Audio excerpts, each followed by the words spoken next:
Երևանի ավագանու ընտրությունների քարոզարշավի շրջանակում «Բարգավաճ Հայաստան» կուսակցության ներկայացուցիչներն այսօր հանդիպեցին Նորք Մարաշ վարչական շրջանի բնակիչների հետ։ Հանդիպումը Հին Նորքի Չինարի ծառ կոչվող վայրում էր։ Եվ փորձում են իրենց պարտականությունը,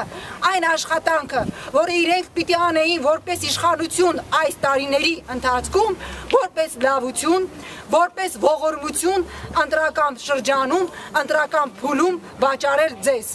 Եթե մենք չկարողանանք գոնե այս ընտրությունների ժամանակ սկսել երկրում լրջագույն փոփոխությունների հիմք դնել, ապա վստահ եղեք, որ եւս 5 տարի Հայաստանը առնաքամ է լինելու, եւս 5 տարի եւ այլեւս մենք չենք կարողանալու խոսել փակուղուց դուրս գալու ճանապարհների մասին։ Երևանի ավագանու ընտրություններում ԲՀԿ ցուցակը գլխավորող падգամավոր նախկին արտգործնախարար Վարդան Օսկանյանի խոսքով, ի տարբերություն հարևան երկրների, այսօր Հայաստանցու մոտ կորել է ապագայի նկատմամբ հույսը։ Այս ընտրություններով իշխանություն փոխելով Երևանում, մենք սկիզբ ենք դնում առհասարակ ավելի լայն խորքային կառուցվածքային փոփոխությունների Հայաստանում։ Առանց դրան մենք չենք կարող դրական առաջընթաց արձանագրել։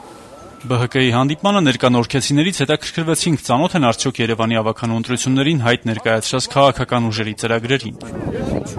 Ծանոթ ենք, մասամբ ծանոթ։ Օրինակ, որոնց եք ծանոթ։ Բարգավաճին ծանոթ ենք, Հանրապետականին որոշ չափով ծանոթ ենք, ժառանգությանը ծանոթ ենք։ Գոհացնում են իրենց խոստումները կամ իրատեսական են։ Ասա կատարեն, թե չէ խոստումները շատ են տալիս։ Մենք ամեն տարի ասա կատարվեն են խոստումները, եթե կատարվեն դրա մի որոշ տոկոսը, գուցե եւ կողմի։ Իսկ իրատեսական բաներ են ասում, հա։ Չեմ կարող ասել, հետո կերևա։ Ինչև չեն ընտրվում, ոչինչ չես կարող։